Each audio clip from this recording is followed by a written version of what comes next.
আপনাদের ইন্টারনেট সমস্যা নয়তো আমাদের সবাইকে যারা আছে আমি সবাইকে ডাকবো আজকে আচ্ছা ডাকেন আমি আসতেছি। আপনি ওনাদেরকে আশ্বস্ত করে যান যে আমরা ইন্টারনেট সমস্যাটা আপনি ডাকেন আমি আসতেছি তো। আপনি আপনার সাথে কোনো আমার ইয়ে নেই আপনার আমি আপনাকে সম্মান করি সবাইকে সম্মান করি কিন্তু দায়িত্ববোধের জায়গা থেকে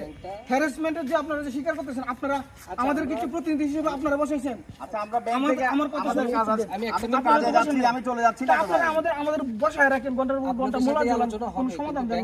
না যে কাজটা আমরা করতে যাচ্ছি আমি কেন আপনাকে বসাবো আপনি প্রফেসরের জন্য অপেক্ষা করছেন না না প্রভু স্যার আপনাদেরকে দায়িত্ব দিয়ে দিয়েছে এবং ভাগ করে প্রফেসরের দায়িত্ব কি আমি পালন করতে পারবো আমাদের কোনো সমস্যা সমাধান দেন দায়িত্ব দিয়েছে উল্টা আপনার প্রবোস বানাই প্রফেসরের দায়িত্ব কি আমি পালন করব প্রবোস স্যারে প্রভু তাদেরকে স্যারকে দায়িত্ব আবার দেয় তারা প্রভু বলে স্যারকে আবার ফোন প্রবোস দিলে স্যারে ধরেন মানে সব কাজ কি খালি আমি তো ভাগ করে দায়িত্ব দিয়ে দিছি সব কাজের জন্য আমাকে যদি ফোন দাও তাহলে তো এটা আমার জন্য বার্ডেন হয় আমি টেবিল টেনিসের জন্য ঘুরছি না 2 সপ্তাহ আমি অফিসে 2 সপ্তাহ ঘুরছি কি কি করেছি আমার মনে আছে আপনারা সেম কাজ ভাইয়ের সাথে করতেছেন